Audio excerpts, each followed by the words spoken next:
Saya itu punya doanya Mbah Mun. Sebelum wafat beliau itu nyatet doa. Itu diantara doanya itu Allahumma alqi bainahuma ulfatan wa mawaddatan. Ya Allah, jadikan dua tokoh ini yaitu Jokowi dan Prabowo, Pak Jokowi dan Pak Prabowo ulfatan, saling asih dan saling mencintai. Dulu ketika masih panas itu saya baca doa itu agak ini bener gak?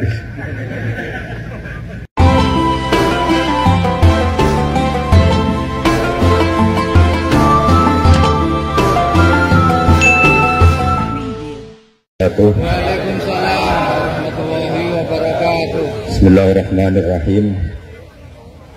Tabarakallahu jaral furqana ala abdihi yakuna lil alamin nadhira. Allahumma shalli wa sallim ala sayyidina maulana Muhammadin wa ala alihi wa sahbihi asma'in nama ba'du. Sedanten keluarga besar Bapak kawula, sedanten kampung mriki ingkang hadir ingkang kula hormati, semua hadirin hadirat ingkang kula hormati. Tadi pulau misi di Mbak Mabrur, niku abahnya guru saya, niku 33 menit. Jadi kira-kira di sini gimana menit?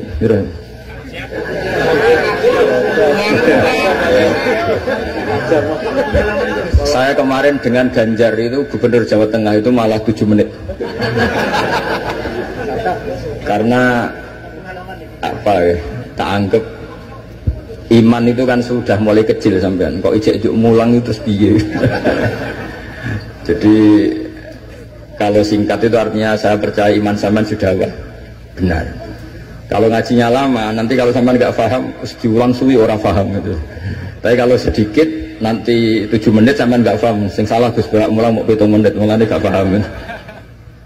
Tapi gini ya, kalau tentu punya kenangan banyak terhadap komunitas ya atau kampung sini. Yang diajarkan para nabi adalah wattaba'tu millata abai Ibrahim wa Ishaq wa Yaqub. Jadi kalau ada satu keluarga, misalnya saya ini putra Kiai Nur Salim kelahiran sini, itu harus pakai satu identitas saja. Misalnya saya kenal bapak itu orang yang hafal Quran. Jangan pakai status-status yang lain, nanti jadi repot. Misalnya sampean di bapak suga eling sugiye, di bapak melarat eling melarate, di bapak kasus eling kasusnya, itu nanti jadi repot. Inginnya Allah semua orang hanya pakai status, semuanya adalah hamba Allah Subhanahu wa ta'ala. Karena itu yang status permanen. Sampean sowan Allah itu sekalipun presiden itu tidak siapa-siapa, semuanya hambanya Allah Subhanahu wa ta'ala. Sehingga ajaran Nabi yang abadi diantaranya adalah saksikan bahwa saya adalah Abdullah wa Rasuluh, saya ini hamba Allah. Nah, sekarang semua kerusakan di dunia itu dimulai dari merasa tidak sebagai hamba. Seorang dirjen atau menteri ketahanan pangan itu mesti ngira semua kecukupan pangan Indonesia itu karena dia, kecuali dia pernah ngaji, mungkin agak baik rasanya. Padahal andaikan petani itu tidak mau nanam padi, pinternya kayak apa menteri, tetap kita kurangan apa? Makan. Masalahnya ketika petani menanam padi terus itu biasanya karena nggak punya selera atau karena bodoh. Nah, barokahnya bodoh itu mereka tidak menekuni profesi lain, nanam padi terus. Artinya ada padi banyak itu ya barokahnya orang bodoh. Makanya saya ini terkenal kiai pembela kaum bodoh. Karena kalau pinter terus gak nanam padi itu gak ada gunanya. Profesor ketahanan pangan kayak apa rapatnya, kalau gak ada yang nanam padi mau apa? Menko Polhukam juga gitu, buat rapat untuk kestabilan tapi rasa masyarakat tidak tepo seliro, tersinggung sidik dadoan, tersinggung sidik carok. Apa gunanya kepinteran para Menko Polhukam kalau perilaku masyarakat gampang konflik? Jadi sebetulnya pengendali Indonesia itu kita semua. Maka sebetulnya pembantu presiden ya semuanya, yang jaga keamanan yang jenengan semua. Kalau nggak mudah konflik ya Indonesia apa? Mungkin bedanya sampean dengan menteri keren sampean. Mereka digaji sampean sudah tidak butuh gaji. Jadi ini kelebihan yang kita harus bangga. Makanya saya kalau jadikan, saya pernah ditawarin jadi PNS Kemenak, saya nggak mau. Takut saya biasa nggak butuh gaji menjadi butuh apa? Gaji. Kan keren nggak butuh apa? Gaji. Nah ini penting saya utarakan supaya agama ini terkonsep secara permanen. Sehingga dalam tradisi ulama agama ini tidak pernah dipasrahkan ke siapa-siapa. Karena yang ngurusi agama ini hanya Allah Subhanahu wa Ta'ala. Pernah dalam satu dialek, Umar adalah orang yang sangat sukses dalam memimpin Islam. Sampai menaklukkan zaman itu sudah sampai Eropa Timur, sampai Asyirkul Aqsa. Sehingga kayak apa kerinduan orang sama Sayyidina Umar radhiyallahu anhu. Sehingga cerita mereka tidak kebayang kalau setelah Umar itu ada pemimpin yang sekali berumar. Sehingga Umar dipaksa dengan tanda kutip dipresur supaya bikin pengganti suksesi. Setiap Ibnu Umar anaknya jalan-jalan kemana-mana, itu mesti masyarakat bilang gini, Mbok yo abah kamu itu bilang ada suksesi supaya pemimpin ini jelas tahapannya. Terus mereka bikin analogi itu kias. Kalau ada kambing 100, penggembalanya tinggal gelanggang, itu dianggap dolim, tidak ya dolim, pasti kocar kacir. Apalagi ini penggembala manusia. Kalau suatu saat Umar meninggal, itu pasti kacau. Umar sempat tertarik sama pikiran itu, sehingga beliau ingin menunjuk seorang khalifah pengganti. Lama-lama beliau bangun terus bilang gini, tidak jadi kan. Agama ini yang punya Allah, jadi nggak boleh dipikir oleh Umar. Agama ini pernah ditinggalkan orang yang lebih baik ketimbang saya, yaitu Abu Bakar, tetap jalan. Dan agama ini pernah ditinggalkan oleh Rasulullah SAW, orang terbaik di dunia, dan tetap jalan. Karena yang ngurusi Allah.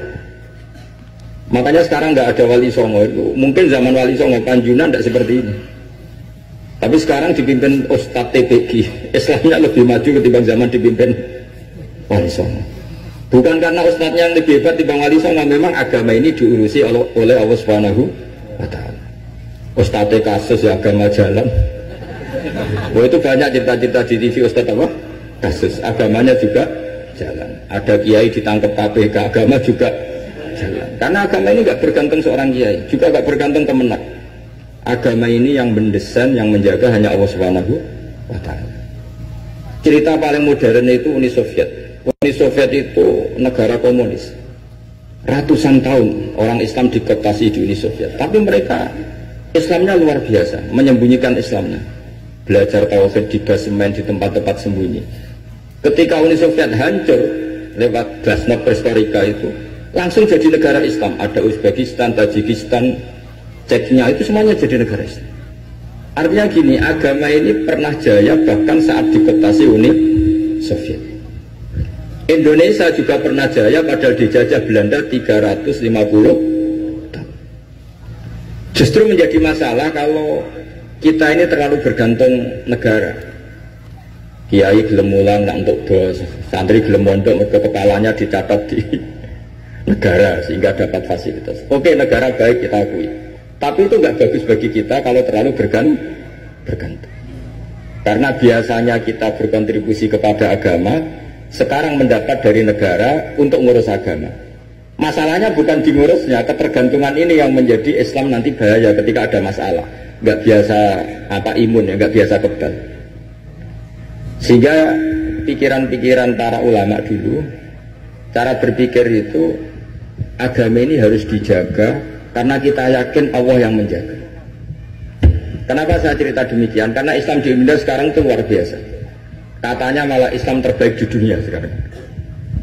Kenapa kok terbaik di dunia? Kenapa Islam Indonesia punya gelar terbaik di dunia? Di mana-mana, di Mesir, di Syria, di Irak itu konflik. Dan kalau konflik sampai saling bunuh. Kita tahu urutan dosa besar, satu adalah musyrik, nomor dua adalah orang mukmin saling apa? Bunuh. Nah Indonesia boten, gedeng tanggane mau ngerasani tok, tinggu kegiatan itu. Ya hanya gitu-gitu tok. Yang bisa nyantet ya tidak nyantet. Jadi biasa saja. Nanti kalau bodoh ya kosong-kosong lagi, nanti tukaran lagi ya gitu. Makanya kata Mbah Mun, kamu harus bangga jadi orang Indonesia. Karena kita tidak mengalami dosa terbesar. Setelah syirik itu dosa terbesar adalah saling apa? Dan Indonesia itu tepung siluranya luar biasa. Sekarang pertanyaannya, tradisi tepung siluro itu ditanamkan nenek moyang kita apa ngikuti konsep yang dibikin negara? Nenek moyang kita. Sebelum ada menteri pertahanan, menteri yang ngurus sistem keamanan, itu yang menjaga stabilitas kita adalah kearifan kita. Lalu sekarang kearifan kita mau kita gadekan, mau kita berikan. Wah, negara aman kalau menterinya ini, agama benar kalau menterinya ini. Mana pernah kita bergantung sama negara zaman dulu. Meskipun kita menghormati negara, sangat-sangat menghormati. Tapi jangan sampai kelangsungan kita hidup ini bergantung sama orang lain. Kata Rasulullah SAW, kullukum ra'in wa kullukum mas'ulun an ra'yati. Semua kalian adalah pemimpin. Semua pembantu presiden, semua pembantu negara, semua pembantu kelangsungan kestabilan masyarakat Indonesia. Orang yang nggak suka konflik berarti membantu menteri pertahanan. Meskipun dulu kamu milih 01, dapatnya 02. Itu barokahnya Indonesia. Milih 1 dapat 2. Betul, saya itu punya doanya Mbah Mun. Sebelum wafat beliau itu nyatet doa. Itu diantara doanya itu Allahumma alqi bainahuma ulfatan wa mawaddatan. Ya Allah, jadikan dua tokoh ini yaitu Jokowi dan Prabowo, Pak Jokowi dan Pak Prabowo ulfatan, saling asih dan saling mencintai. Dulu ketika masih panas itu saya baca doa itu agak ini bener gak? Saya Jumat sebelum Yai Haji itu masih ketemu Jumat.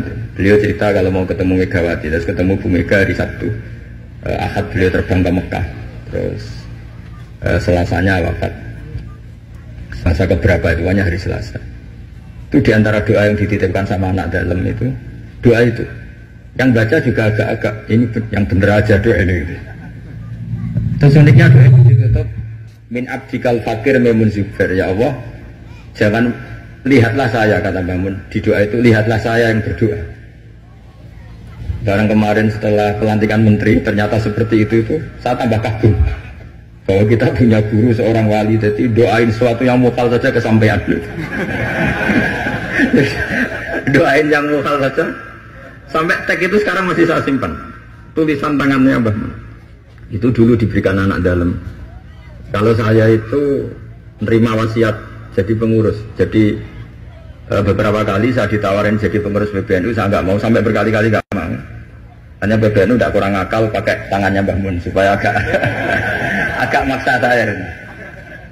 Karena saya memang dari dulu nggak punya rencana jadi orang besar, biasa aja, gak jenengan itu kan enak. Mau ngopi santai, mau melarat ya pantas, mau keliru ya pantas karena ada kiai itu. Jadi enak lah. Jadi kiai itu kan tidak enak. Nak ramangan yo lesu tapi nak keliru disalahno wong akeh. Nah sampean nak salah dimaklumi. Jadi enak, supaya masyarakat awam itu enak. Terus jadi kiai ruginya gini, misalnya saya orang alim alama, ada pengumuman, Gus Pak masuk surga. Nanti pengumuman kedua itu mengecewakan dan para penggemarnya. Memang aturannya. jadi rugi sebetulnya. Karena memang aturannya gitu, para wali, para orang alim ini kan dapat masuk surga. Nanti pengumuman kedua itu dan itu nggak ada syaratnya, pas para penggemar itu nggak ada syarat. Siapa saja bisa. Makanya terus banyak orang jalan pintas, nggak mau alim sendiri ya, penggemar Gus Pak aja. Itu sebetulnya oportunis, itu orang nakalan lah kira-kira gitu. Terus akhirnya saya ditimbali beliau, kata beliau menyuruh saya supaya mau jadi di antara jajaran Suriah. Yang unik dari wasiat beliau itu bukan masalah Suriahnya.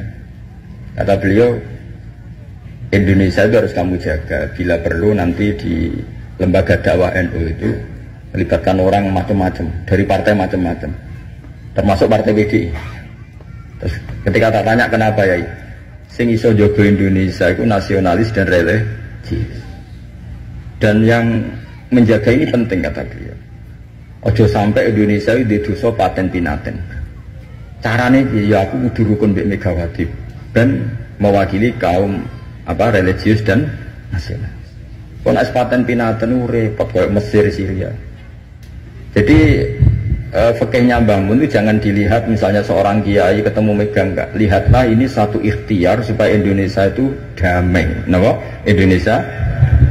Saya termasuk santri yang akhirnya mencari-cari argumentasi itu. Singkat cerita, saya nyari itu di khazanah-khazanah kitab dan ketemu, yaitu Rasulullah pernah berdamai dengan Suhail bin Amr. Suhail bin Amr itu tokoh kafir apa? Quraisy, yang bisa mengendalikan Quraisy. Sekali dia komando perang maka perang. Padahal posisi Nabi sudah di Hudaybiyah, kira-kira 25 kilo dari Mekah. Itu kalau perang pasti banyak korbannya. Dan itu semua perjanjian merugikan Nabi, tapi diterima saja. Asal tidak terjadi saling bunuh, saling chaos, saling kolek.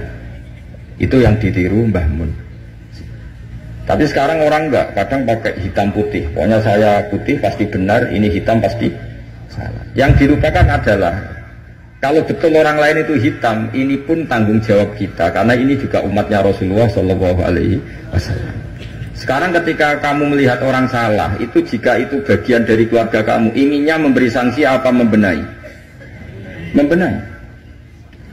Makanya dalam sebuah kitab yang diceritakan Sarah Hikam, kitab paling terkenal di kalangan pesantren, kitab Hikam. Dan cerita itu benar menurut saya. Ini cerita yang versi kitab Hikam.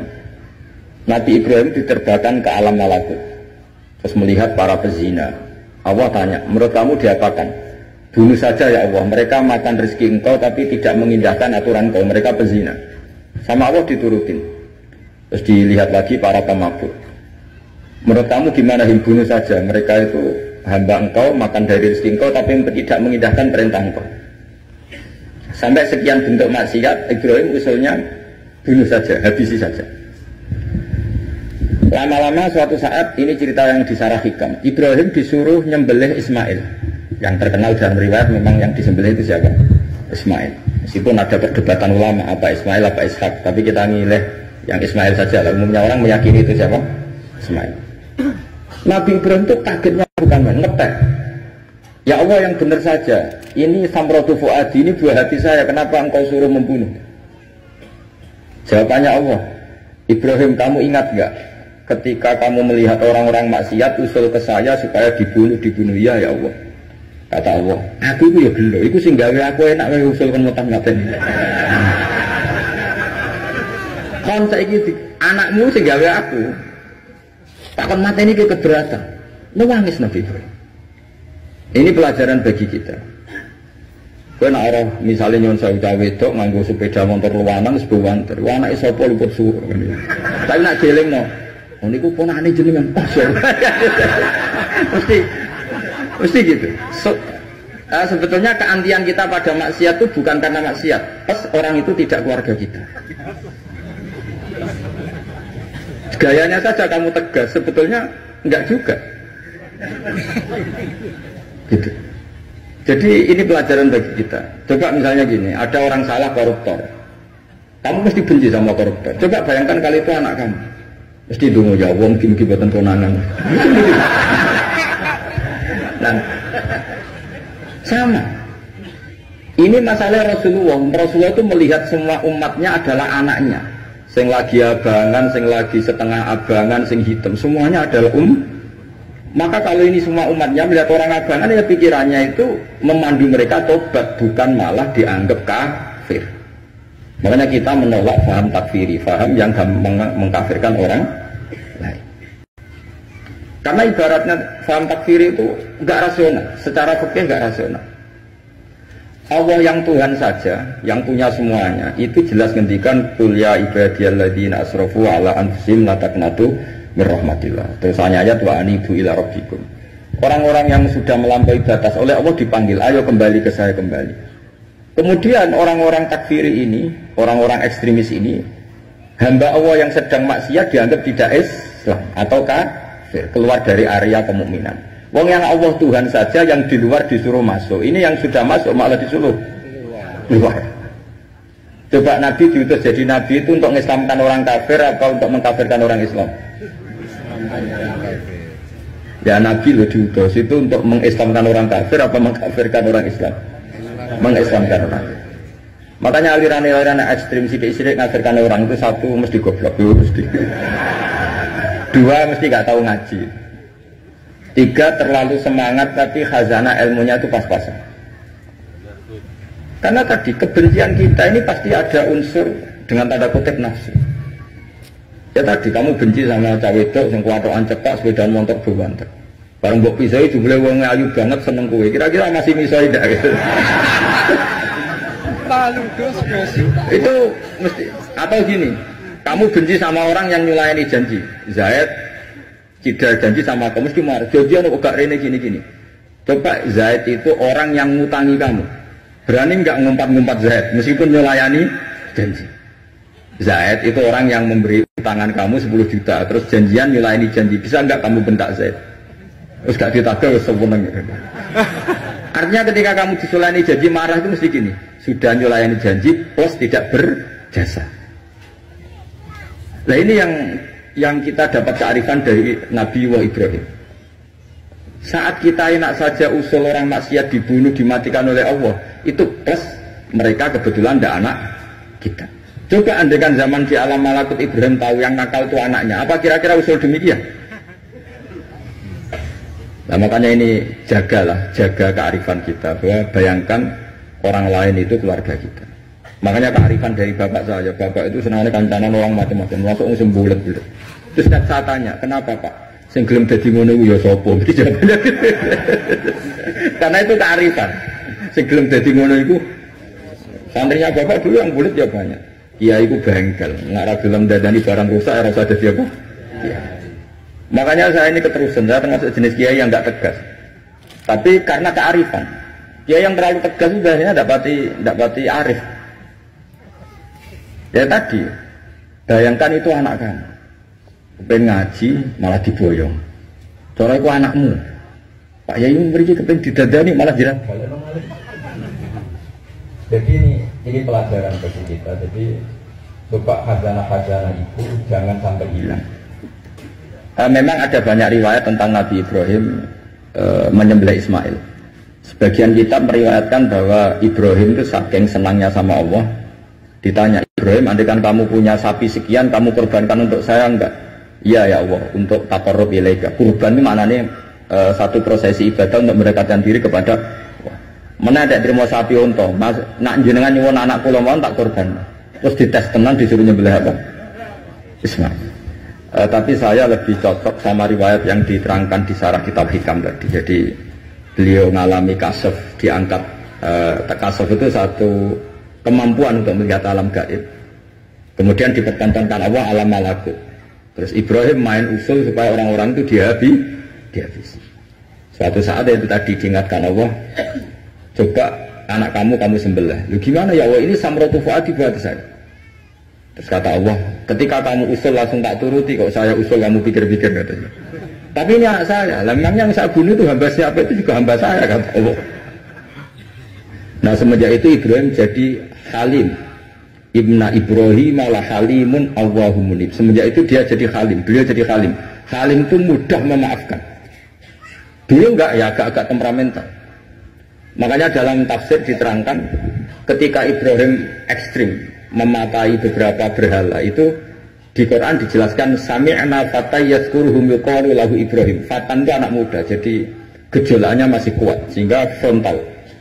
Tapi ketika Ibrahim sepuh itu semua proses dakwaannya itu halus. Ya kira-kira mirip Wali Songo. Tapi itu bahasa yang salah ya, Wali Songo yang mirip Nabi Ibrahim nanti. Makanya yang benar itu mazhab ahli sunnah wal jamaah. Islam Nusantara itu nama lain yang ingin ikut ahli sunnah wal. Jangan ahli sunnah wal jamaah sekarang ikut Islam Nusantara, itu kacau nanti secara. Sering saya ditanya, Gus Islam Nusantara itu kan firqah sudah 73 ditambah Islam Nusantara 74 gitu. Ya kacau kalau seperti itu ya enggak. Islam Nusantara itu ya maknanya ya karena kita punya kultur, punya budaya, dan budaya itu budaya Indonesia.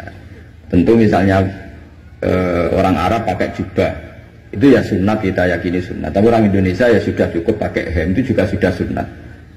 Jangan kayak orang Madura, karena kalau yang jubahan kiai ke Arab Saudi, supir taksi dicium, tukang angkot dicium, karena semuanya pakai apa? Jubah. Itu guyonannya orang Madura kan. Setelah di sana jubah loh, itu pakaian nasionalnya orang Arab. Oh iya iya. Makanya kalau melihat film Arab itu bingung, karena yang soleh sama penjahat sama-sama macaknya seperti itu. Kalau film Indonesia kan gampang, yang preman tatonan pakai celana jeans sobek-sobek, yang kiai pakai koko, kan enak. Ini yang soleh, ini enggak. Kalau film Arab bingung. Makanya kalau orang abang kan lihat film Gus sing Abu Jaldi karena itu film Arab itu repot, film Arab itu. Dan lucunya orang-orang Arab itu meskipun fasik itu kalau sumpah ya bilang wallahi. Itu yang sering haji sering umrah kan tahu orang Arab kalau marah siapapun ya bilang apa? Wallahi. Nah itu maksudnya Nusantara. Tentu kita tetap yakin jubah, pakai jubah itu sunat, pakai seperti itu sunat. Tapi nggak usah berlebihan, terus harus seperti itu. Karena kewajiban kita yang penting adalah satrul aurat nutupi aurat. Meskipun dengan cara negara masing, nah negara masing-masing ini kemudian oleh kiai kadang diistilahkan apa Islam Nusantara. Sama lihat kan ulama-ulama Turki ya pakai turbus, pakai peci, yang ulama Rusia ya pakai baju khas Rusia. Ya semuanya pakai khas daerah masing-masing dan itu enggak masalah. Karena kata Allah wa ma arsalna mir rasulin illa bilisani apa? Kaum semua rasul itu punya tradisi sesuai tradisi kaumnya masing-masing. Tentu tradisi yang positif. Jadi tidak perlu diperdebatkan. Tapi tetap saya ingin berkeyakinan bahwa pakai jubah itu ya sunat, pakai hem ya sunat, pakai pakaian ala Indonesia yang santun itu juga apa? Sunat. Karena sakofah itu satu tradisi. Nah, bayangkan kalau tradisi itu terjadi di perdamaian, kayak tadi Tepo Seliro. Sebelum ada Menteri Pertahanan, sebelum ada Menko Polhukam, sebelum ada polisi, orang Indonesia itu, misalnya dulu di sini ada Bandar sama ada orang-orang sepuh. Itu sing ape nom-nom tukaran rebutan warisan sisin, sungkan sing sepuh. Jadi tanpa ada polisi ini sudah ada kearifan yang bisa mengendalikan orang tidak rebutan warisan, tidak konflik. Sekarang enggak, ambil dulur konflik dan pengadilan. Banyak enggak orang konflik harta warisan sampai ke pengadilan? Kadang. Artinya apa? Ketika ada lembaga peradilan justru kita kehilangan kearifan. Makanya ngaji di sini saya mau minta sekali tradisi-tradisi kearifan kita hidupkan lagi. Ini yang terakhir saya cerita sujud. Terus orang terlatih tanggung jawab sendiri. Rasulullah itu betul bisa nyafaati. Itu semua ulama ijma Rasulullah bisa mensyafaati. Tapi ketika anak dalam, kalau mungkin bahasa sekarang itu pembantu, anak dalam lah kalau dalam bahasa pesantren, itu ditanya, engkau mau nikah, engkau mau boyong, kamu minta saya apa?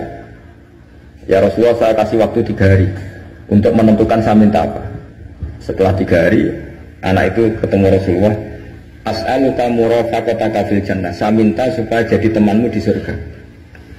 Nabi tanyanya unik, kamu diwarai orang apa karena kamu sendiri? Jadi kalau orang pintar dadakan itu bikin orang curiga. Kamu pintar sendiri apa diwarai orang? Enggak ya Rasulullah. Setelah saya angen-angen semua dunia ini zailah, bakal hilang. Kemewahan dunia, kenikmatan dunia pasti hilang. Yang enggak hilang adalah kenikmatan di akhir.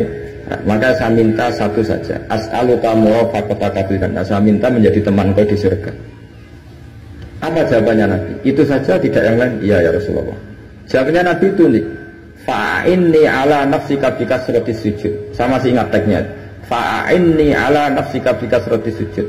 Saya minta tolong, bantulah saya, kamu harus memperbanyak sujud.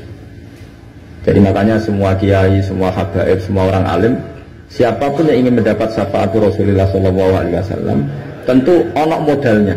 Mungkin yang kaya ya sedekah, yang miskin sabar, yang ya pokoknya ada amalnya. Nggak boleh gratisan. Nang dunia ora gratis, swarga lho gratis. Jadi Nabi jelas menjawab, fa'inni ala nafsika bikasratis sujud. Maka bantulah saya, kamu sendiri harus memperbanyak sujud. Kemudian ahli fikih itu mengkaji sujud itu apa? Menurut cara yang disepakati ulama yang mesti benernya adalah diletakkan al-yaden 2 tangan berarti berapa? 3, ar-rukbaten 5, al-qadamen 7. Makanya ini yang disepakati ulama. Tapi banyak juga ulama yang mengesahkan sujud cukup pakai jabah. Jadi kalau ada orang bisa sujud kalau agak ngongkrong, yang penting badu'e itu memplek, itu ada juga ulama yang bilang yang penting jangan dilakukan imam musola, nanti dianggap ya masuk imam musola kok sujudnya seperti itu. Jadi prosedurnya seperti itu. Jadi tetap Nabi itu inginnya umat ini memberi kontribusi. Jadi Nabi tidak langsung bilang iya saya syafaatin, enggak, tapi Nabi ngendikan fa'inni ala nafsika bikasratis sujud, maka bantulah saya dengan memperbanyak sujud. Ya, ngoten mawon. Assalamualaikum warahmatullahi wabarakatuh.